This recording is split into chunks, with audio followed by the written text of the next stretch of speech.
Hey guys, it's Taran and welcome to the On Track channel and to the 2022 race ratings for the United States Grand Prix.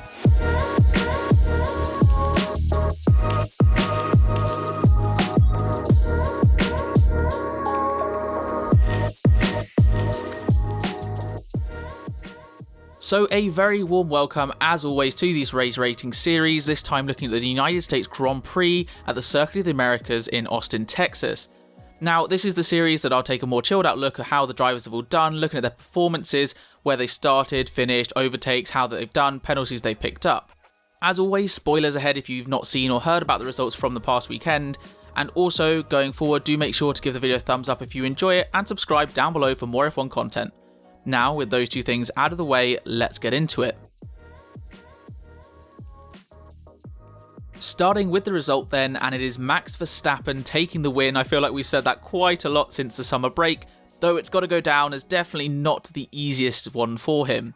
In second, Lewis Hamilton fought so hard right to the end pretty much, has to settle for P2, but for Mercedes and the team I guess it's good for them to at least be fighting for that win. In third place, Charles Leclerc having a great race after having an engine penalty to start with, dropped him back into 12th on the grid I think, so coming back through a little bit fortunate with the safety car, but P3, a podium for him, pretty good race. Then in fourth, Sergio Perez had damage basically the entire race, it was kind of his fault, we'll talk about that a bit later.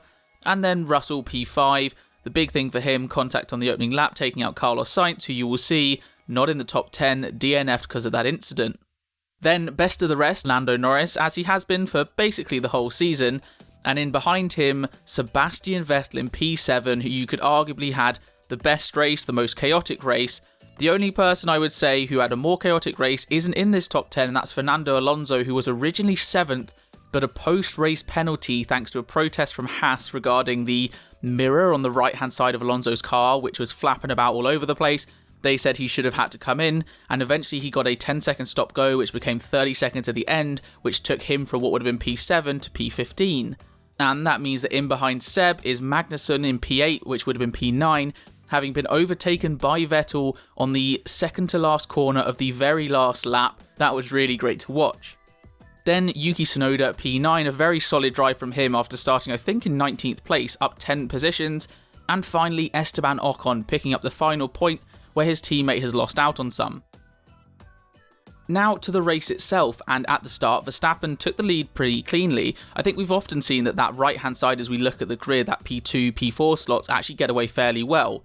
However, not so clean in behind was Russell and Sainz, and I've got to say with that collision where Russell locks up a little bit, goes up the inside, and almost sort of T-bones the side of Sainz's Ferrari, I would say that's definitely mostly Russell's fault, but in fairness, you know, Sainz did cut back very late as he tried to make that switch back on Verstappen. However, that's still Russell's fault with the lockup as well. You can see why he got the penalty for it.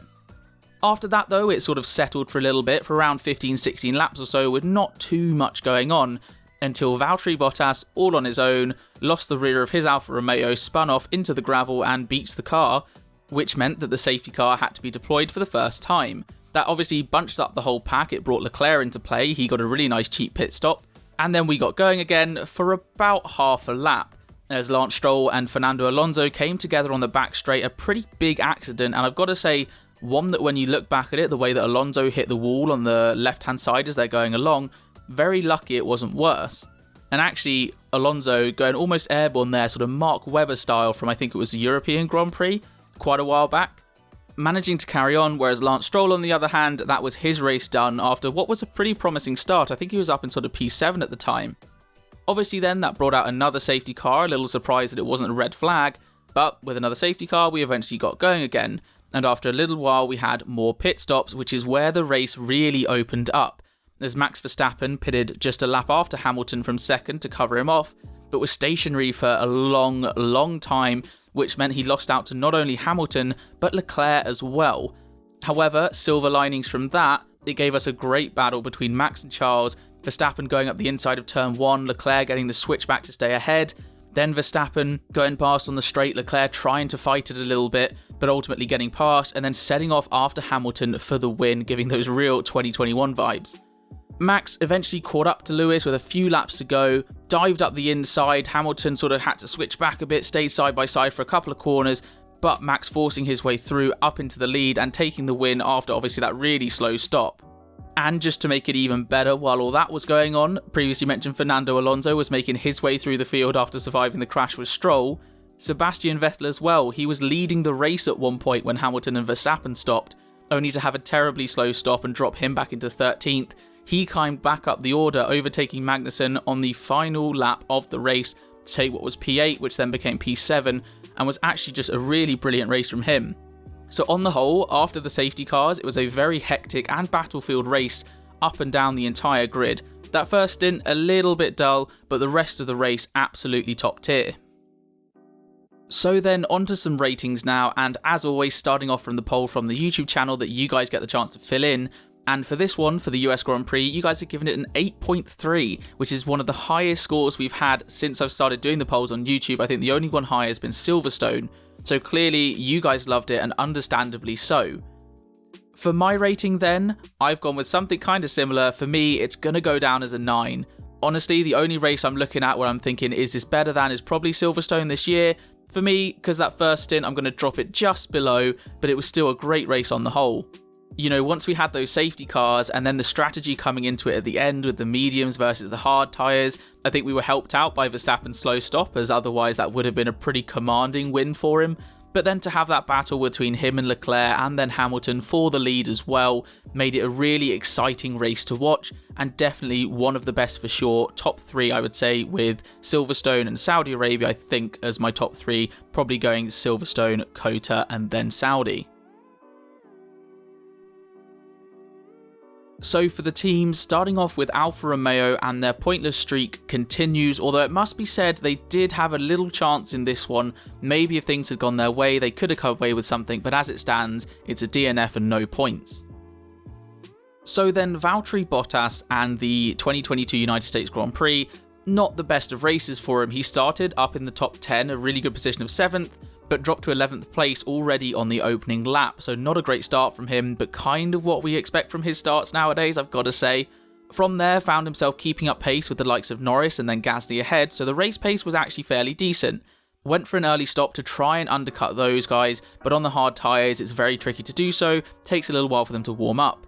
And then on lap 18 or so, lost the rear on his own, second to last corner, into the gravel, race over. Mistake completely made on his own. Rating wise then for Valtteri, you consider a very poor start, okay pace, but a mistake that ended his race. I think it's got to go down as a 2.5, not a great race for Valtteri on the whole. So now Zhou Guanyu at the US Grand Prix. Started fairly far back after taking an engine penalty, had an okay opening lap, made up a place or two, but from there found himself kind of stuck in an Alex Albon train, with Albon being a couple of cars ahead, and I think it was Tsunoda sandwiching those two.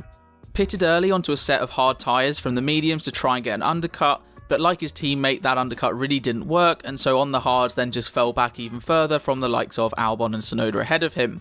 Then we had the safety cars, which bunched up the pack, which helped him out.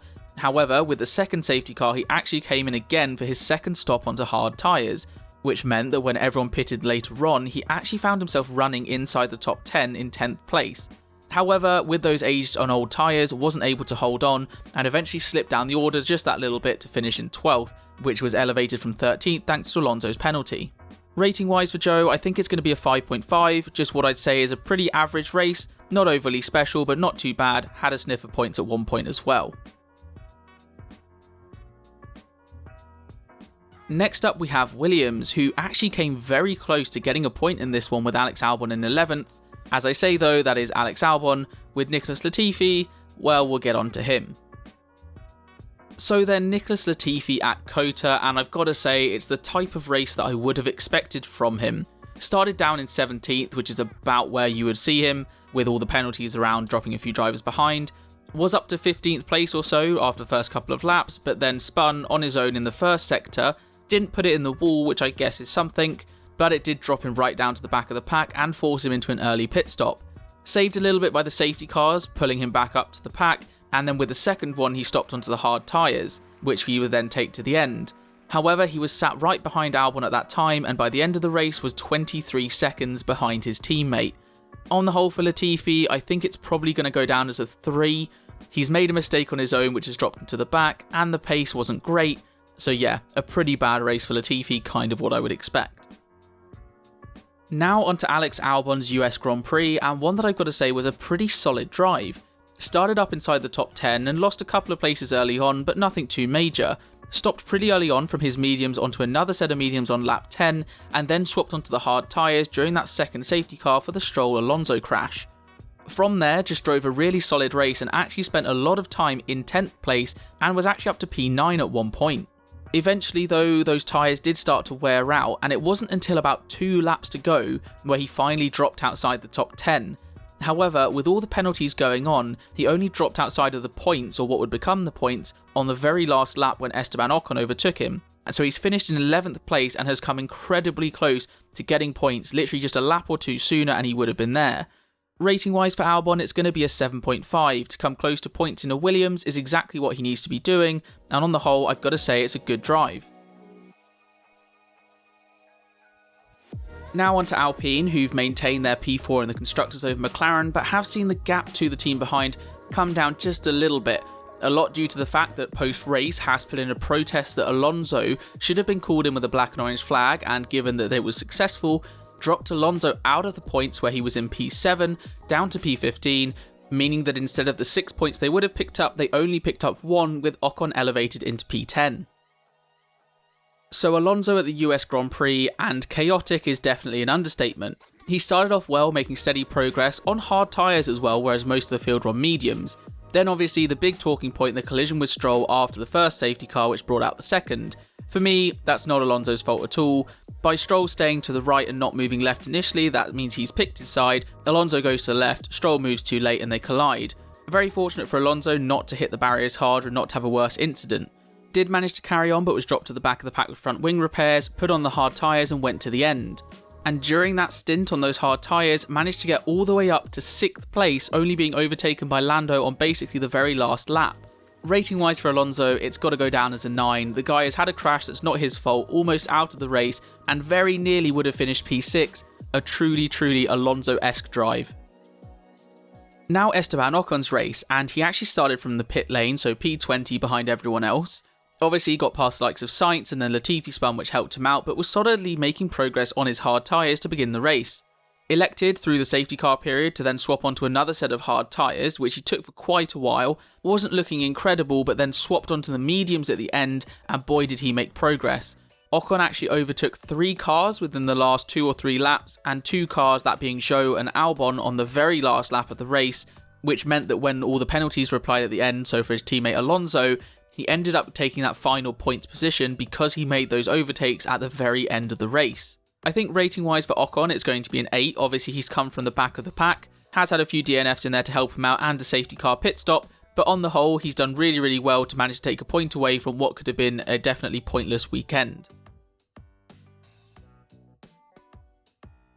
Next up, Alphatauri, and they've picked up a couple of points courtesy of Yuki Tsunoda as they continue their battle for what looks to be 8th place with Haas in the constructors. I'll begin with Pierre Gasly at the US Grand Prix, and for him it was actually a pretty good start, was in 11th place and up to 8th by the opening lap or two, when he was around Lando Norris and had a nice little battle, actually making a nice overtake on Lando to get past. The thing for Gasly though is where his race really came undone was under the safety cars, which was because he dropped more than 10 cars behind the car in front and was given a 5-second penalty for it, which, while the right decision, is a bit confusing considering how long it took the stewards to give Perez his penalty at Singapore. And to make matters worse for Gasly, he then got an additional penalty because the team lifted up the car too early at the pit stop where he was serving the original 5 seconds. Now, despite the initial penalty, he did actually manage to make it all the way back up to 11th place just behind his teammate Tsunoda, but was eventually dropped down to 14th, which became 13th with Alonso's penalty. So for a rating for Gasly, it'll be a 5.5. I think the pace he showed was actually really good and the general race was pretty good, but he has undone himself with the penalty, which is kind of his fault. Now then, Yuki Tsunoda at the US Grand Prix, and actually he has the most overtakes or change in positions of any of the drivers, plus 10 up from 19th to 9th. Started from the back due to engine penalties and the like, etc., but just drove a fairly solid race. He was actually, up to the back of Gasly at one point, spent a lot of time behind Albon, but did manage to get past him, and then later on in the race got past the likes of Zhou Guanyu as well. So when you consider where he started to eventually come across the line in P10 and then be elevated up to P9 with Alonso's penalty, I think it's a really solid drive for Tsunoda. Also consider he didn't stop under the safety cars as well, which helped out a number of other drivers. So for a rating for Yuki, I think it's probably going to go down as maybe an 8. He started virtually at the back of the pack, has ended up picking up 2 points, which from where he started up 10 places is really, really good. On the whole, just a really solid drive and a great result as well. Now on to Haas, who through Kevin Magnussen have picked up a couple more points, a couple more than they originally got thanks to protesting the fact that Alonso should have been brought in with a black and orange flag for his wing mirror, and with that successful protest it means they've gained an extra 2 points and an extra 1 on Alphatauri, who they're battling with in the Constructors.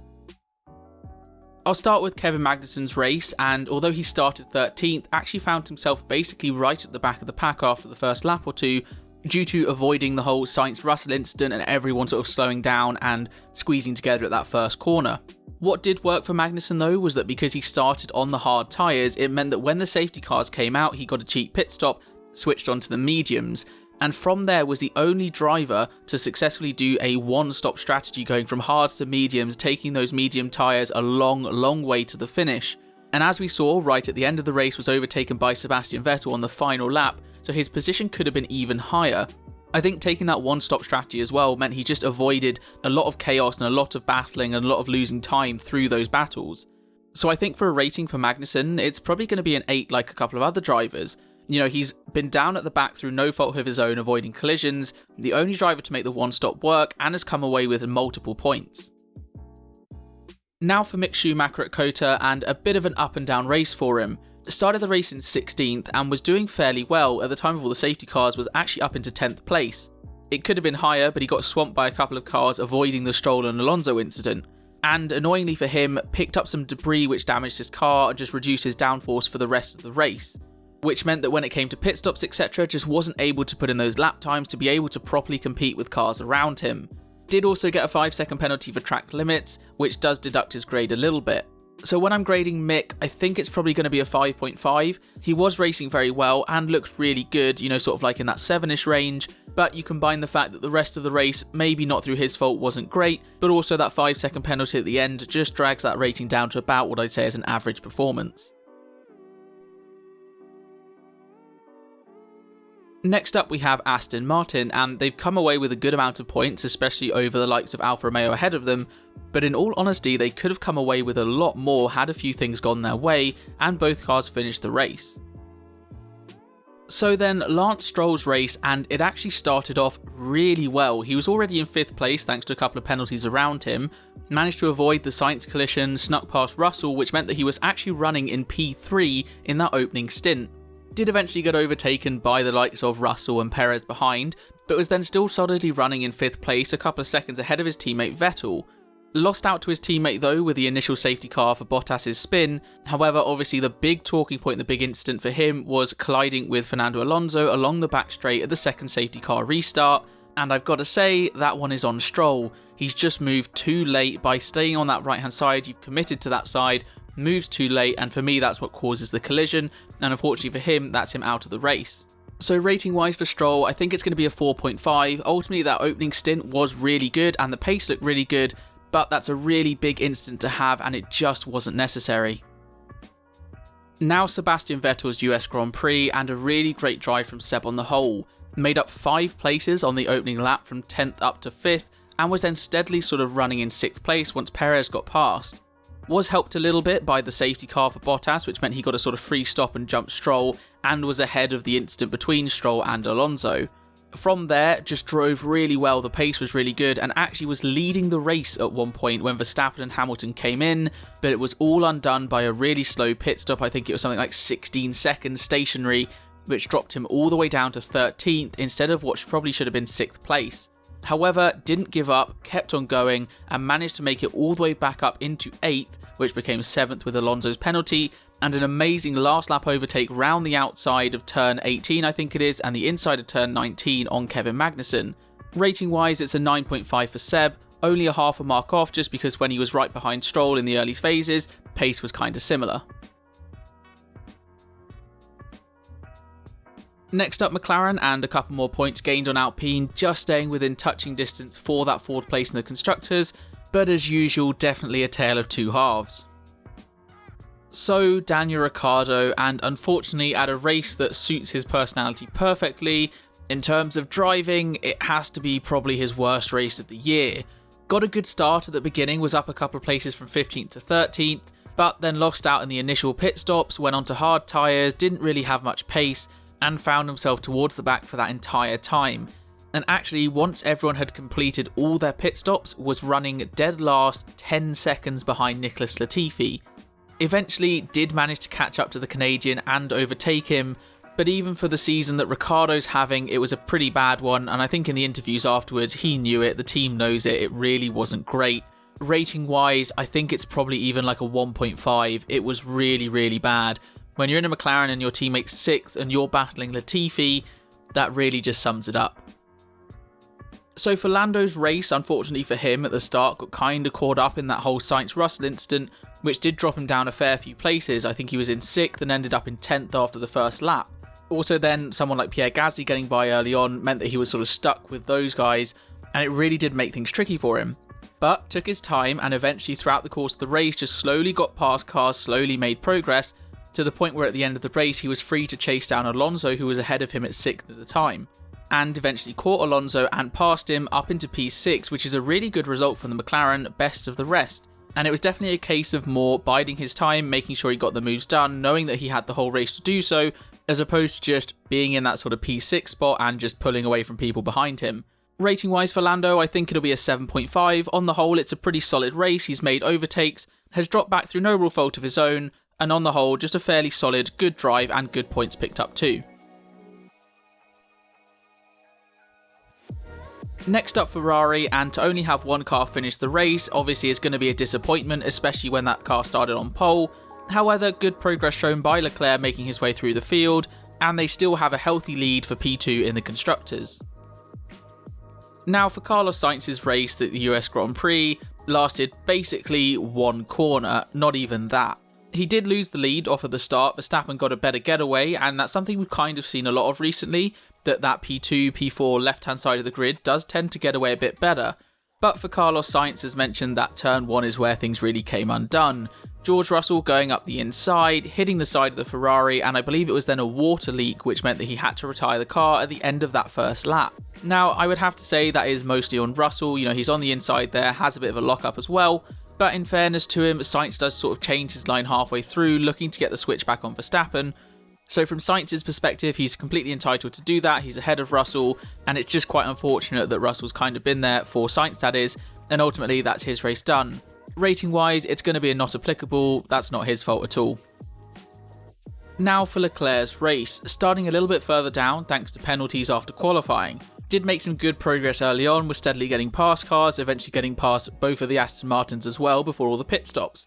Stayed out a little longer on his initial medium tyres, which meant that when Bottas spun and the safety car came out, he came in for pretty much a free pit stop, which brought him out into 4th place.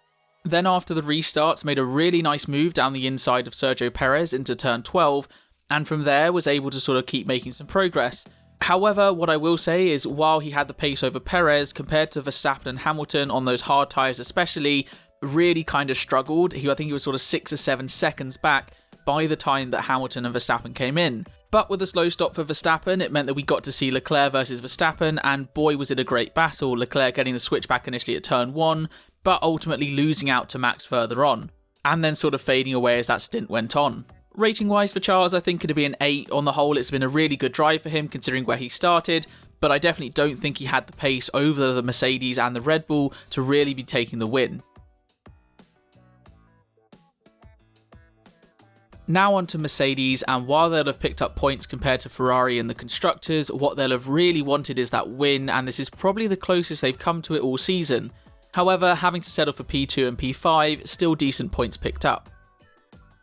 I'll go with Russell and his race to start off with, and obviously the main talking point was that turn 1, where he's gone up the inside, locked up, hit Sainz, and ultimately I think a 5-second penalty is probably about right for him. While yes, Sainz has tried to switch back on Verstappen, and that's brought him into Russell's path, ultimately he's had that lockup which has sent him that little bit deep, and it's on him to avoid that collision more so than Sainz. With that penalty served, it dropped in behind Perez, and then after that sort of managed to keep with the Red Bull when they were on the same set of tyres, but later on when Perez swapped to the mediums, Russell on the hard, he really sort of faded away and dropped back, and then eventually stopped to take the fastest lap on a set of softs. One thing I will add as well is before that stop for the soft tyres was actually around 20 seconds behind his teammate Hamilton, which really shows he was definitely off the pace, and he's even said so himself. So rating wise for Russell, I think it's probably actually going to be like a 4 for this one. You've got the collision with Sainz and the pace really wasn't there, so on the whole it's got to go down as definitely a below par race. Now for Hamilton's race, and he's got up into P2 with the Sainz-Russell collision, and from there was with Verstappen for most of the race. He was slipping back a little bit, especially when they were on the same tyres, just by a couple of tenths a lap, to the point where at the sets of pit stops it was normally a good few seconds between them. At the restarts, wasn't quite able to get Verstappen. I think that's understandable, it's always kind of tricky to get past Max at a restart, but as mentioned, the pace was there to just cling onto the Red Bull, which meant that when the mistakes came for Verstappen at the pit stops, at the final set of stops, Hamilton did have a chance to take the win. It was always going to be tricky though on the hard tyres compared to the Red Bull on the mediums, and ultimately towards the end just didn't quite have enough to hold on. However, I would say the main takeaway from this one for Hamilton was how good the race pace was. In fact, I would actually put it above Leclerc in terms of just outright pace for the race as a whole. Rating wise for Hamilton, I think it's going to be an 8.5. On the whole, it was definitely a brilliant drive. It wasn't helped with using 2 sets of hards rather than 2 sets of mediums, but to come as close to the win as he did is definitely a great performance on the whole. Then finally on to Red Bull, who have not only claimed the win, but also the Constructors' Championship for 2022, and it's honestly been thoroughly deserved. They have definitely been the standout team, car and driver throughout this year, and that's that all wrapped up for them. I'll begin with Perez's race, and actually it's quite an interesting one. He made up some good places early on, having started further back due to penalties. However, did get a lot of end plate damage from forcing his way past Bottas on lap 1, and I've got to say was very lucky not to get a black and orange flag before it flew off down the back straight. Then, after all of the safety cars, managed to hold Leclerc for a little bit, but ultimately got past through a very good move, and couldn't quite hold onto the back of the Ferrari. Did well to keep George Russell behind for a lot of that stint, and then when they got to the end and he was on the mediums with Russell on the hards, was just able to pull away and was actually catching up to the likes of Leclerc ahead of him at the end of the race. On the whole for Checo, I would say it was sort of oddly quiet other than a battle here or there. I'm kind of thinking of the Leclerc one and sort of generally keeping Russell behind. I think rating wise for Perez, it's probably going to have to be a 7. On the whole, it's not a bad race at all. I'd say it's actually fairly decent, but definitely not on the levels of the likes of a Leclerc or a Verstappen or a Hamilton ahead of him. Now Verstappen's race, and for the second year in a row, he is the winner of the United States Grand Prix at the Circuit of the Americas. However, this time, definitely not too easy for him. Took the lead up into turn 1, was ahead before they even got to the corner, and then slowly started pulling away from Hamilton behind, and generally had the pace over the Mercedes the entire time. That includes after the safety car restarts, where he was still pulling away, but came in for a pit stop for that last stop onto mediums, and was held for an age. I want to say it was an extra maybe 10 seconds stationary, which actually dropped him behind Leclerc. Had a great battle with him, eventually getting past the Ferrari driver and then setting off after Hamilton, while also leaving Leclerc behind. Eventually caught up to Hamilton, made a really nice move up the inside into turn 12, managed to hold him off into the next turn, and then go on to take the win. Rating wise for Max, I think it goes down as a 9. I definitely don't think it's quite as dominant as some of the wins we've seen this year, but considering the slow stop and everything, it's still a really great drive, and obviously the win and the Constructors' Championship for the team as well. So there you have the race ratings for the United States Grand Prix. Definitely feeling more of one of a tale of two halves. We had a lot of really great drives, a couple of veterans there like Vettel and Alonso, top stuff from them, but then some also really bad ones as well. I'm looking at you, Daniel Ricciardo, Nicholas Latifi, Valtteri Bottas, etc. Not too many in that middle ground, which I guess makes sense. You consider it was a really exciting race, so we get a lot of good drives. And then we have the sort of updated standings. Obviously Max Verstappen way clear at the top, Leclerc sort of distancing himself a little bit from the chasing pack behind, the likes of Perez, Hamilton, Russell, and now Fernando Alonso joining that group as well, all in the hunt for P3. But anyway, that is all for now. Thank you very much for watching. I hope you have enjoyed. Do make sure to give the video a thumbs up if you have, and subscribe for more F1 content. Please do leave your thoughts and feedback in the comments down below, along with any ratings or suggestions for the future. But until next time, take care.